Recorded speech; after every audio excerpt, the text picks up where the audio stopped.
Good morning বন্ধুরা, কেমন আছেন? আশা করি সবাই ভালো আছেন। আমি তো ভালো আছি। যেদিনের ব্লগটা আপনাদের সাথে শেয়ার করেছিলাম সেদিন ছিল বুধবার। মঙ্গলবার দিন মার পুজো দিতে গিয়ে একটু কমরের চোট পেয়েছিল, তাই মঙ্গলবার দিন বিকেল থেকে বুধবারের সমস্ত কাজ আমি করেছিলাম।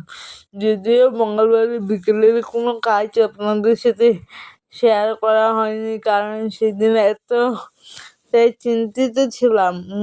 আর কিছু শেয়ার করার ইচ্ছে বা মন কোনোটাই ছিল না। তাই ভাবলাম যা বুধবারে একটু ভালো হয়েছিল, তাই বুধবারের কাজটুকু আপনাদের সাথে শেয়ার করলাম।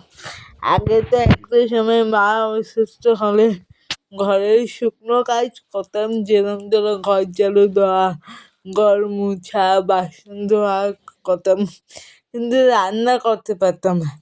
এমনকি এক কাপ চাও বানাতে পারতাম না। সেই সময় পাশের বাড়ির মামি এবং আমার মাসিরা অনেকটাই সাহায্য করে দিল, কিন্তু এখন তো গোপালের কৃপায় সবই করতে পারি।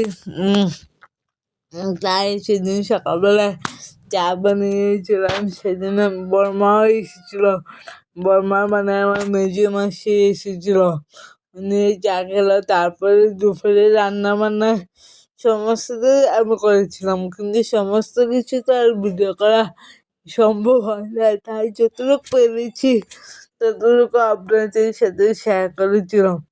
এবং রাত্রেবেলা ভাতও বানিয়েছিলাম। সকালবেলা দুপুরে যে ভাত বানাতে হয়নি, কারণ আগের দিনে রাত্রে বেশ অনেকটা ভাতই ছিল।